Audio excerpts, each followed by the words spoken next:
Hi, this is Gail Purith, and I want to talk about something that really has been on my heart, really breaks my heart.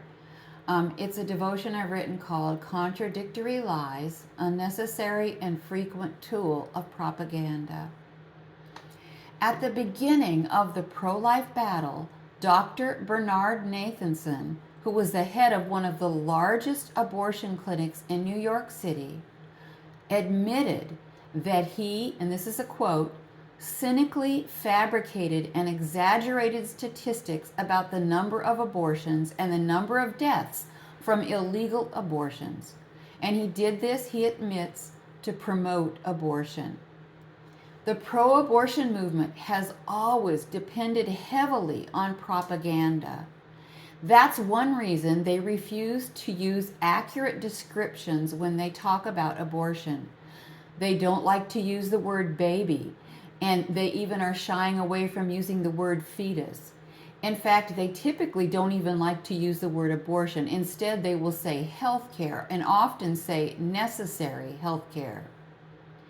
In addition, even though pro-abortion groups consistently speak out against any and all restrictions on abortions, one of their leaders recently claimed that it is, quote, mischaracterization to say that pro-abortion groups believe in abortion up to the day of delivery. Well, the voting records of pro-abortion leaders, to include this woman's voting record, show otherwise.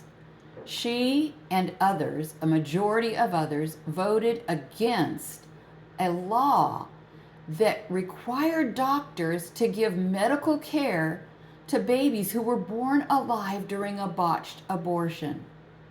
That breaks my heart.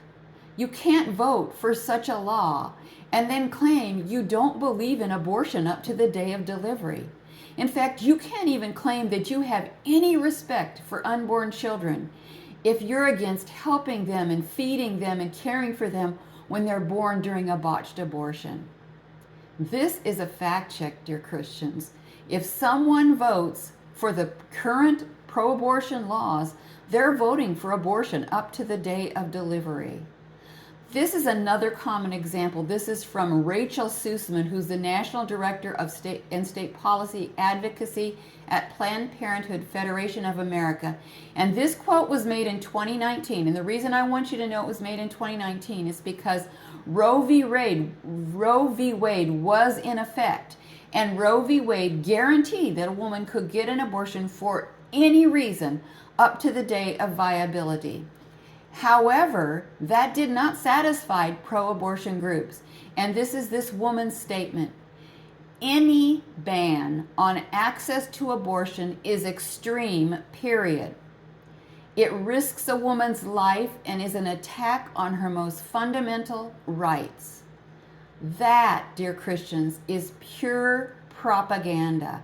Abortion has never been prohibited, not since the 1800s when a woman's life was genuinely at risk. But pro-abortion advocates share this lie repeatedly. And please note, as I said, this quote was made when abortion was allowed for any reason up to viability. If the abortion laws don't break your heart, dear Christian, I ask you to pray and seek God because they break God's heart.